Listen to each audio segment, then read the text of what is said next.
கிட்டத்தட்ட 1000 வருஷம் பழமையான ஒரு கோவிலில் நடக்கிற அதிசயங்க. இந்த கோவிலில் போய் வேண்டுதல் வச்சுட்டு வந்தோம்னா கண்டிப்பாக மழை வருமா? ஏன் அந்த கோவிலுக்கு போனாவே மழை வர்றதுக்கான அறிகுறி நடக்குமா? இங்கே பாருங்க, மேகத்தை பாருங்க, இங்கே பாருங்க, சூரியன் உள்ள ஓடிட்டார் பாருங்க. இங்கே உண்மையா சுத்தமாக போயிடுச்சுங்க.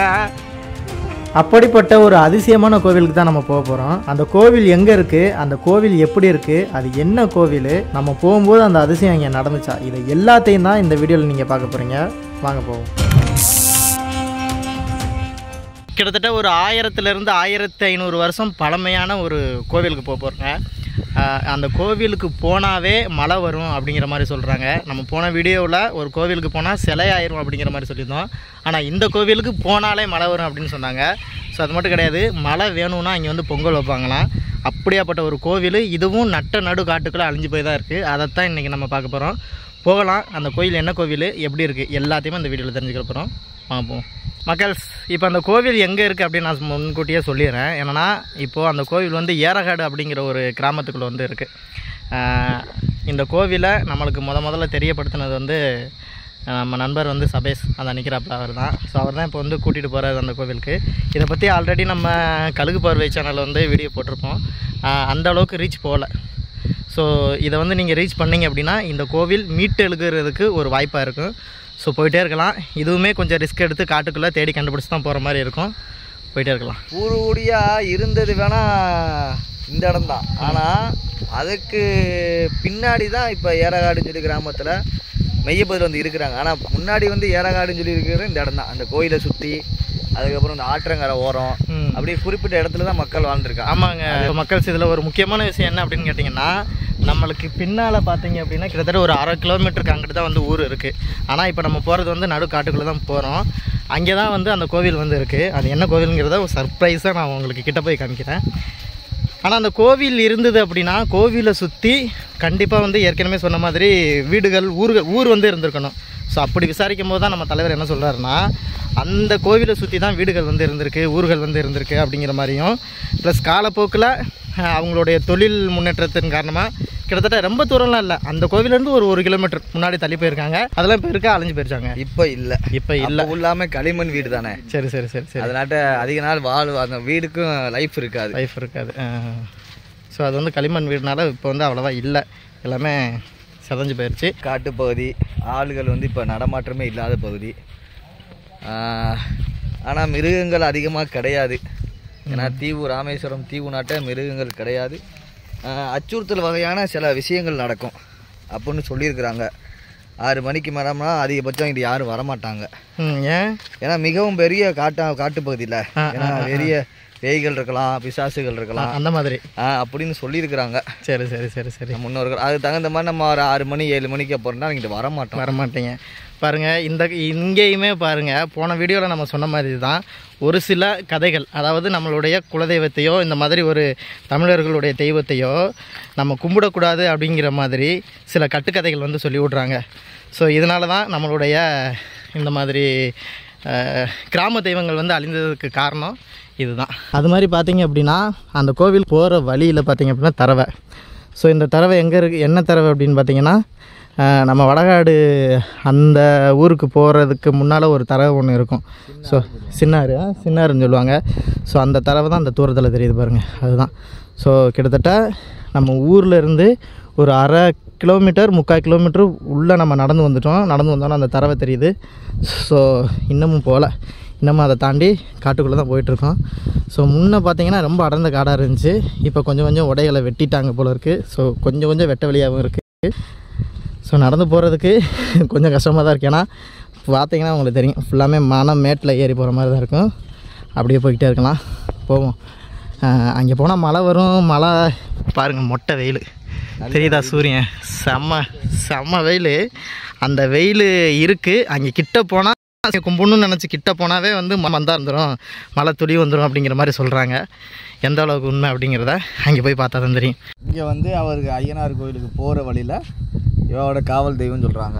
ஆனால் குறிப்பிட்ட வம்சத்தை சேர்ந்தவங்க வந்து வணங்கி வர்றாங்க. அவங்களுக்கு வந்து காவல்காரமாக இருக்கிறாங்க. இவரோட ஐயாவோட பேர் வந்து நொண்டி சமைக்குவாங்க. இப்போ இதை யாரு கும்பிட்றா? உலக்காரங்க எல்லாருமே கிராமத்தை சேர்ந்த கும்பிடுறாங்க. குறிப்பிட்ட வம்சத்து வழியில் ஒன்று முண்டியா இருப்பாங்க. அவங்களுக்கு சரி சரி சரி அவங்களுக்கு தான் முக்கியத்துவம் கொடுத்துருப்பாங்க. அவங்களுக்காரரு குலதெய்வம் வம்சாவளியாக கும்பிட்டு. சரி சரிங்க. ஆமா, அது மாதிரி நம்ம அந்த கோவிலை பார்க்க போயிட்டு இருக்கோம். கிட்டத்தட்ட சொல்லியாச்சு தூரமான பகுதி அப்படிங்கிறதுனால நம்ம நண்பர் வந்து 1.5 கிலோமீட்டரா நம்ம நண்பர் வந்து ஜூஸ் வாங்கிட்டு வந்திருக்காப்புல. அதையாச்சும் குடிச்சிட்டே போவோம். கொடுங்க தலைவராங்க ஜூஸ். அது மாதிரி வீடியோ எடுக்க வந்தது நான். ஏன்னா ஆக்சுவலி நான் தான் வாங்கி வைக்கணும், எனக்கு அவங்க வாங்கி கொடுத்துக்கிட்டு இருங்க ஜூஸ். ஏன்னா இந்த ஜூஸை வச்சு தான் நம்ம வீடு இருக்கிற வரைக்கும் நேரத்தை ஓப்பன் பண்ணி அதுக்கப்புறம் போகணும்னா திரும்ப இந்த வெயிலில் 1.5 கிலோமீட்டர் திரும்ப நடந்து போகணும். ஆமாம், தண்ணி வசதிகள் எதுவும் கிடையாது. இதை வச்சு ஒப்பேற்றிட்டு போயிட்டு வந்துடுவோம். கரண்ட் வசதிகளும் கிடையாது. ஆனால் நம்ம ஊரில் இருந்து மழை வரணும் அப்படின்ட்டாங்கன்னா இங்கே வந்து எனக்கு முன்னாடி உள்ளவங்க பொங்கல் வச்சு சாமி கும்பிடுவாங்க. அவங்க வீடு திரும்புறதுக்கு முன்னாடியே மலைகள் வந்திருக்கு அப்படின்னு கூறப்படுறாங்க என்னோட முன்னோர்கள். நெருங்கி வந்துட்டோமா தலைவரா? ரைட் அந்த கரோடு தானே கிட்டத்தட்ட வந்தாச்சுங்க. இது ஒரு 2 வருடத்துக்கு முன்னாடி வந்து இந்த நியூஸை நம்ம தெரிஞ்சு, ஏன்னா நம்மளுக்கு வந்து முன்னோர்கள்ட்ட தான் நம்ம கேட்டு தெரிஞ்சுக்கணும். ஆமாம், கண்டிப்பாக கேட்டு தெரிஞ்சு நம்ம இந்த கருவடைகளை ஃபுல்லாக க்ளீன் பண்ணோம். க்ளீன் பண்ணிவிட்டு சரி அதுக்கு கோயிலை கட்டுறதுக்கான ஏற்பாடுகளை பார்ப்போம் அப்படின்னு சொல்லியிருந்தோம். அதுக்கு பின்னாடி அதுக்கான வயசுகள் நம்மளுக்கு கிடையாது அப்படின்ட்டு பெரிய ஆளுக்கு சொல்லிட்டாங்க. ஏன்னா ஒரு கோயிலை கட்டுறதுக்கான வயசுகளுக்கு பெரிய வயசாக இருக்கணும். சரி சரி, நம்ம வேலைகள் வேணால் பார்க்கலாம். விழாவை எடுத்து நடத்துறதோ இல்லை கோயிலை எடுத்து கட்டுறதோ அதுக்கான வயசுகள் நம்மளுக்கு இல்லைங்கிறத நம்ம பண்ணாமல் இருக்கோம் மக்கள். அது மாதிரி இந்த கோவிலுக்கு வந்து ஒரு 2 கதை வந்து சொல்கிறாங்க. ஒரு கதை என்ன அப்படின்னா, இந்த சாமியை வந்து ஐயனார் கோவில், இவர் வந்து காவல்காரு, ஊருக்கு காவல்காரு அப்படிங்கிற மாதிரி சொல்கிறாங்க. இது வந்து ராமநாதசாமி, இந்த ராமேஸ்வரம், இது வந்து எங்கே இருக்குன்னா ராமேஸ்வரத்தில் இருக்குது. ராமேஸ்வரத்தில் ராமநாதசாமியோட காவல் தெய்வம் இவர். அது மட்டும் கிடையாது, இங்கே வந்து பசுமாடு வளர்த்தாங்க. இந்த பசுமாட்டில் இருந்து பால் எடுத்துகிட்டு போய் தான் ராமநாத சுவாமிக்கு அபிஷேகம் பண்ணுவாங்க. அதுக்கப்புறம் தான் ராமநாதசாமிக்கே சாமி கும்பிட்றதுக்கு அனுமதி பார்ப்போங்க அப்படிங்கிற அளவுக்கு ஒரு விஷயம் வந்து சொல்கிறாங்க. இன்னொரு விஷயம் என்ன சொல்கிறாங்க அப்படின்னா, இது வந்து ஐயனார் சிலை கிடையாது, இது வந்து ஒரு பூதம். ஆனால் இந்த பூதம் வந்து வெளியூரில் இருந்து வந்ததாகவும் இந்த ஊர்க்காரவங்கள்ட்ட கட்டுப்பட்டு இவங்க வந்து அடக்கி வச்சு மக்களை காக்க வச்சதாகவும் 2 மாதிரியான கதைகள் வந்து சொல்கிறாங்க. இதில் எது கதை எது வரலாறு அப்படிங்கிறத நம்ம கிட்ட போய் பார்த்து தெரிஞ்சுப்போம். போகலாம் மக்கள்ஸ். இப்போ நான் அந்த கோவில்கிட்ட வந்துட்டேன். இப்போ பாருங்கள் எவ்வளோ மேட்டில் நிற்கிறேன் அப்படின்னு சொல்லிட்டு. அங்கே தரவை தெரியுதா? அதுலேருந்து ஒரு பெரிய மேடு, அந்த மேட்டுக்கிட்ட தான் இந்த கோவில் வந்திருக்கு. இப்போது உள்ளே போகிறேன். சுத்தமாக ஒன்றுமே இல்லை, கோவிலே இல்லாத அளவுக்கு. ஆனால் கோவில் வந்து கருவறை கட்டி பெருசாக வந்து இருந்திருக்கு. ஆனால் இப்போ சுத்தமாக கோவில் இல்லை. அதுக்கு முன்னால் பாருங்களேன், முன்னால் வந்தோம் அப்படின்னா 2 பொம்மை வந்து இருக்குது. பொம்மை, அந்த பொம்மையை பாருங்களேன், தெரியுதா? ஒரு பொம்மை குதிரை பொம்மை, ஒரு பொம்மை யானை பொம்மை, இன்னும் ஒரு பொம்மை வந்து கீழே விழுந்து கிடக்கு, அதுவும் யானை பொம்மை தான். பொதுவாக யானையும் குதிரையவும் யார் வாகனமாக வச்சுருப்பாங்கன்னா, அப்படியே எங்கிட்ட பண்ணோம் அப்படின்னா தெரியுதா, ஐயனாரோட சிலை மட்டும் இருக்குது. ஆனால் கோவில் சுத்தமாக அழிஞ்சு போச்சு. இங்கே பாருங்கள், இந்த கோவிலை வந்து கிட்டத்தட்ட ஒரு ரொம்ப பழைய கோவில் தான். ஸோ இந்த கல்லையெல்லாம் பார்த்தீங்கன்னா தெரியும், நம்ம போன வாட்டி பார்த்த மாதிரியே இங்கே உள்ள சுண்ணாம்பு கல்லை யூஸ் பண்ணி தான் கட்டியிருக்காங்க. அது எல்லாமே கிட்டத்தட்ட ரொம்ப பழைய கோவில், பழைய ஒரு கல் மாதிரி தான் தெரியுது. அப்படியே கொஞ்சம் மேலே போனோம் அப்படின்னா அங்கே வந்து ஒரு சாமி வந்து இருக்குது பாருங்கள். ஸோ இதை வந்து இங்கே உள்ளவங்க என்ன சொல்கிறாங்க அப்படின்னா, ஐயனார் கோவில், அதாவது ஐயனார் தான் இது அப்படிங்கிற மாதிரி சொல்கிறாங்க. ஒரு சிலவங்க என்ன பண்ணுறாங்க அப்படின்னா, ஒரு சிலவங்க வந்து யூடியூப்லேயும் சரி, அது மாதிரி ஃபேஸ்புக்கு இன்ஸ்டாகிராம்லாம் இதை வந்து சதுக்க பூதம் அப்படிங்கிற மாதிரி சொல்லிட்டாங்க. ஆக்சுவலி சதுக்க பூதத்தோட கதை வேறு, ஐயனாரோட கதை வேறு. ஸோ 2ஐயும் போட்டு குழப்பிக்கிற வேணாம். ஏன்னா இங்கே உள்ளவங்களை கேட்கும்போது இதை வந்து ஐயனார் கோவில் தான் சொல்கிறாங்க. ஏன்னா அதுக்கு ஒரு மிக பழமையான ஆட்கள்கிட்ட கேட்ட ஒரு முக்கியமான கதை வரலாறுமே சொல்லலாம், வரலாறு இருக்குது. அது என்ன அப்படிங்கிறத பார்த்துருவோம். ஸோ அதுக்கு முன்னாடி இந்த கோயிலை பாருங்கள், எவ்வளோ அழகாக இருக்கும் பாருங்கள். ஆனால் இந்த சிலை வந்து இப்போ வச்ச மாதிரி தான் சொல்கிறாங்க. ஏன்னா இதுக்கு முன்னால் வேறு சிலை இருந்துச்சு அப்படிங்கிற மாதிரி சொல்கிறாங்க. இது பாருங்களேன், இதுக்கு முன்னாடி ஒரு ஐயனார் வந்து இருந்தார். அந்த ஐயனார் சிற்பம் வந்து செதஞ்சு போச்சா இல்லை யாரோ தூக்கிட்டு போயிட்டாங்களா அப்படின்னு தெரில. அதுக்கப்புறம் தான் இந்த சிலையை கொண்டு வந்து வச்சதான்னு சொல்கிறாங்க. ஒரு சில பேர் இல்லை இதுதான் பழைய சிலை அப்படிங்கிற மாதிரி சொல்கிறாங்க. ஆனால் கிட்டத்தட்ட ஒரு 80% பேர் என்ன சொல்கிறாங்கன்னா பழைய சிலை இருந்துச்சு, அதை எடுத்துகிட்டு யாரை எடுத்துகிட்டு கொண்டு போயிட்டாங்க, இப்போ புது சிற்பத்தை வந்து செஞ்சு வச்சுருக்காங்க, இந்த சிலை வச்சு கிட்டத்தட்ட ஒரு 30 வருஷம் 35 வருஷம் தான் இருக்கும் அப்படிங்கிற மாதிரி சொல்கிறாங்க. அப்போ பழைய சிலையை காணாமா என்ன அப்படிங்கிறது சுத்தமாக தெரியல. ஸோ இந்த கதைக்கு ஒரு சில விஷயங்கள் வந்து கனெக்ட் ஆகுது, அதையும் நான் அப்புறமா சொல்கிறேன். எப்படி உடஞ்சி போய் கிடக்குன்னு பார்த்தீங்களா? ரொம்ப மன கஷ்டமாக இருக்குங்க உண்மையிலுமே. மக்கள்ஸ், நம்மளுக்கு தெரிஞ்சதை வச்சியும் அந்த ஊர் இளைஞர்கள்ட்ட கேட்டும் இதோட வரலாறு என்ன அப்படிங்கிறத ஓரளவு நான் உங்களுக்கு சொல்லியிருப்பேன். ஆனால் அதே ஊரில் இருக்கிற அவங்களுடைய முன்னோர்கள் அவங்க என்ன சொல்கிறாங்க அப்படிங்கிறதையும் நாங்கள் கேட்குறதுக்காக அவருக்கு கால் பண்ணி கேட்டிருந்தோம். அவர் சொன்ன தகவலை அப்படின்னு நீங்கள் கேளுங்க. மச்சான் வணக்கம் மச்சான். நல்லா இருக்கீங்களா? மச்சான், நம்மளுக்கு ஐயனார் கோயில் இருக்கார்ல, அந்த ஐயனார் கோயிலை பற்றி சில விஷயங்கள் தெரியணும். என்ன தெரியணும்டா, இந்த ஐயனார் கோயில் எத்தனை வருடங்களாக இருக்குது, இந்த ஐயனார் கோயில் வந்த காரணம் என்ன, இவர் ஏன் இங்கே இருக்கிறாரு, நம்ம கிராம மக்கள் வந்து பக்கத்தில் வசிச்சாங்களா, அந்த டீட்டெயில்ஸ் கொஞ்சம் வேணும் மச்சான். நம்மளுக்கு இப்போ வயசு 38 தான் ஆகுது. சரி, இந்த 38 வயசுல அவங்க சொன்னது அனுபவத்தில் தான், செவி வெளியே அவங்க வாய் வெளியே சொல்லி நம்ம செவி வெளியே கேட்ட செய்தி மட்டும்தான். ஆனால் ஐயனார் இருந்ததை அதை சுற்றி குதிரை, அவரோட வாகனம், யானை இதெல்லாம் இருந்தது. அதில் போய் நம்ம சிறு வயதில் விளையாண்டது அந்த அனுபவம்லாம் இருக்குது. ஆனால் கோயிலை பார்க்கல, இடிஞ்சு வைத்தாங்க இருந்துச்சு. சரி சரி, அதுதான். ஆனால் சிலையா இருந்துச்சு, சிலை வடிவமாவே ஐயனார் இருந்தாரு. அப்போ அடர்ந்த காடு நாட்டோட, இப்ப கருவேல மரம் இருக்குல்ல, எல்லாமே அப்ப நாட்டு உடையா இருந்துச்சு. அதை என்ன பண்ணிடுறாங்க, அதுக்கு எதிர்த்தாப்புலயே 800 குடும்பங்கள் இருந்திருக்கு. ஏரகாடை சேர்ந்தவங்க மட்டும், ஏரகாடு கிராமத்தை சேர்ந்தவங்க மட்டும் 800 குடும்பம் இருந்திருக்கு. 800 குடும்பமும் இருக்காங்க. அந்த சிமெண்ட் ஆலை இருக்குல்ல, ஆலை, அந்த கம்பெனிக்காரவங்க வந்து என்ன பண்றாங்க அப்படின்னு கேட்டீங்கன்னா, சில புரோக்கர்களை வச்சு, இட புரோக்கர்களை வச்சு அந்த பெரிய பெரிய இடங்களை வந்து வாங்கிடுறாங்க விலைக்கு. வாங்கி ஆசை வார்த்தை காமிக்கிறாங்க. உங்களுக்கு இந்த இடத்த நீங்க வந்து கொடுத்தீங்கன்னா உங்களுக்கு வேலை கொடுக்குறாங்க, வாட்ச்மேன் வேலை தராங்க, உங்க பிள்ளைய தலைமுறை எல்லாமே வந்து ஓப்பன்னு போயிடும், அப்படி போயிடும் அப்படின்னு ஆசை வார்த்தை காமிச்சு என்ன பண்ணிடுறாங்க, சொற்ப ரேட்டுக்கு சரி ஏக்கர் கணக்குல வாங்கிடுறாங்க. வாங்கிட்டு அவங்க என்ன பண்ணிடுறாங்க, அந்த பகுதியை விட்டு வெளியேறி வந்துடுறாங்க. வெளியேறி வந்து அதுக்கப்புறம் இப்ப நம்ம தற்காலிகமா வச்சுக்கிட்டு இருக்கோம்ல, நிரந்தரமா வசிச்சதை விட்டுட்டு இப்ப வந்து வசிக்கிறோம்ல ஏரகாடு.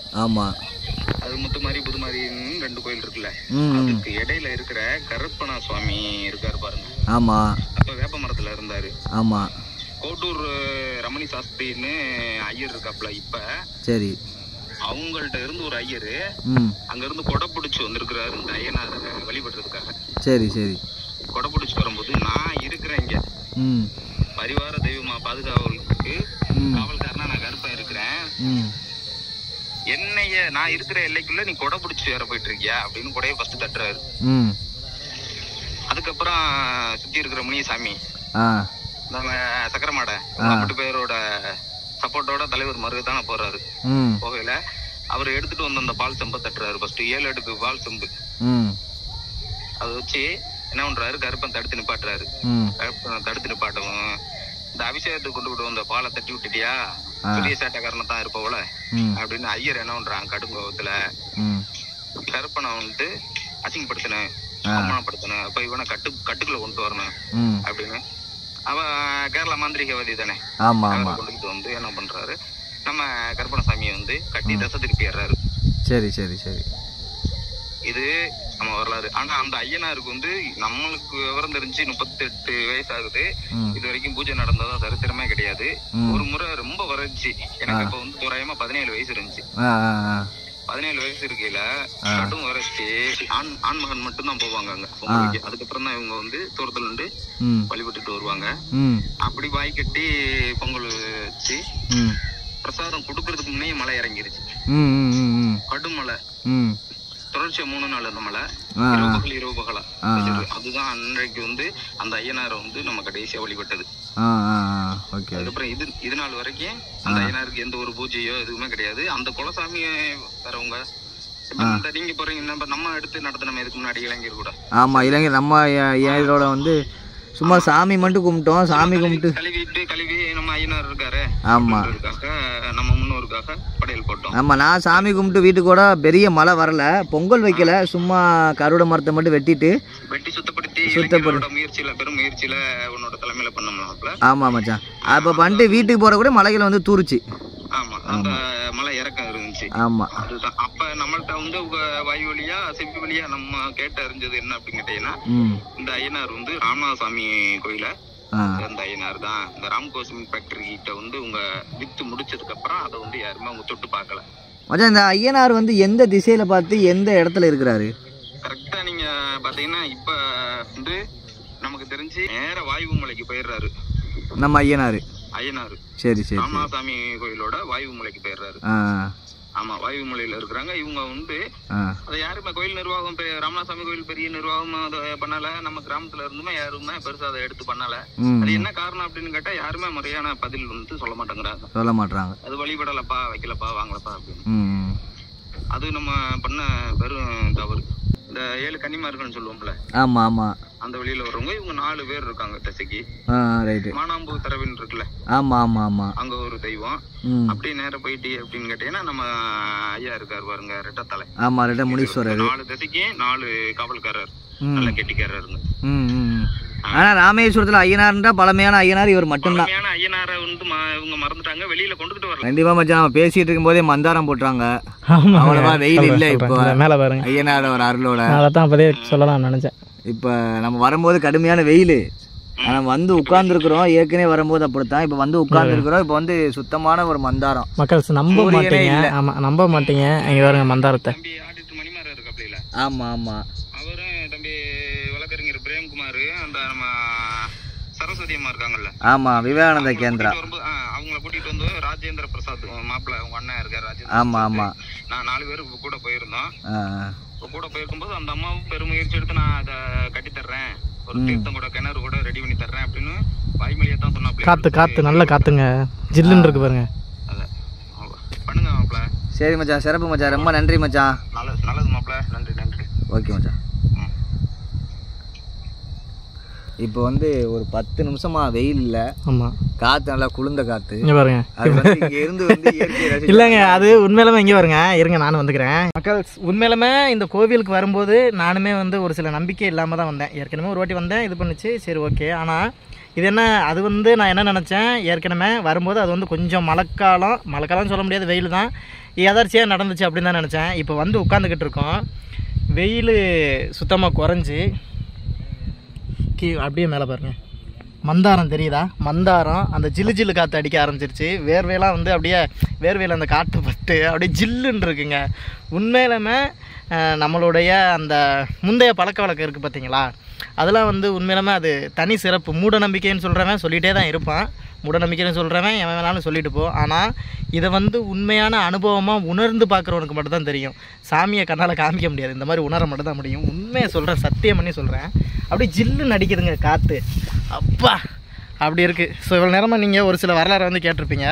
இருந்தாலும் ஒரே ஒரு வருத்தம் என்ன அப்படின்னா, எனக்கு பின்னால் பாருங்களேன், ஐயனார் மொட்டை வெயிலாக இருக்கிற ஒரு சூழ்நிலையில் உட்காந்துக்கிட்டு இருக்காரு. இப்படி இடிஞ்சு போய் வந்து உட்காந்துக்கிட்டு இருக்காரு.